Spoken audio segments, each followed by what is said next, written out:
The United States is continuing its killing of civilians in its use of drone strikes. While you might have heard the news that the United States killed suicide bombers on the way to the Kabul airport after it got egg on its face when 13 Marines were killed by ISIS suicide bombers, you probably didn't hear that 10 civilians, including multiple children, were reported to be killed in that same strike. The initial headlines read out from the AP wire that went out. U.S. officials, drone strikes vehicle with multiple suicide bombers on way to Kabul airport. Threat believed eliminated.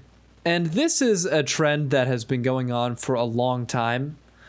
Here's an article from 2014.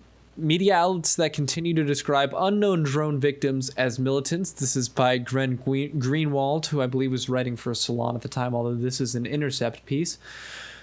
And this is from the Obama administration, so this is now multiple presidents ago, but it still holds true. It's been more than 2 years since the New York Times revealed that Mr. Obama embraced a disputed method for counting civilian casualties of his drone strikes, in which, in effect, counts all military-aged male in a strike zone as combatants. Now, this is patently ridiculous. Think about it. If you are in the car with somebody who you have no clue is producing suicide bombs, and some U.S. piece of intelligence leads the United States government to issue a drone strike, which then kills the suicide bomber and you, the United States government would say, well, there are 2 males in the car, which means that there are 2 militants in the car.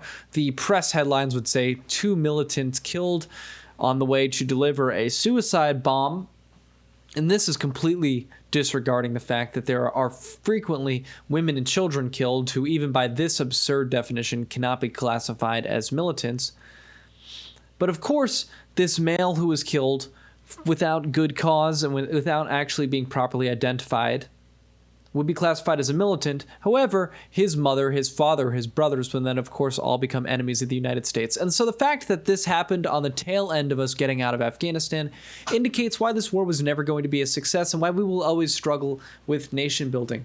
If you watched a lot of Afghanistan war documentaries, of which there are many good ones on YouTube, you would have doubtlessly seen the fact that in our efforts to strike the Taliban, we frequently inflicted civilian casualties.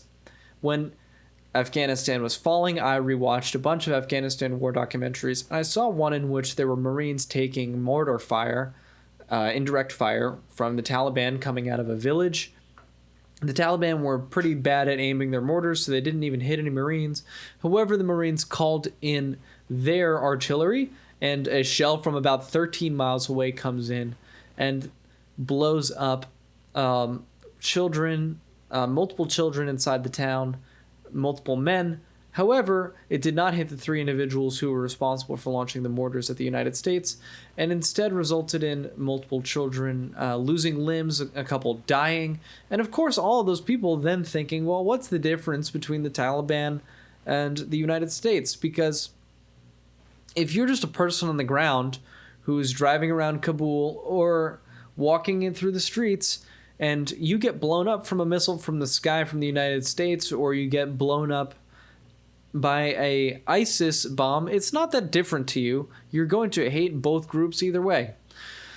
So this imprecise method of exacting military power that is one of the reasons why our foreign policy has failed and why the war in Afghanistan was an abject failure is a very fit way to send off our time in Afghanistan. If you'd like to see more foreign policy and defense news, please subscribe to my channel.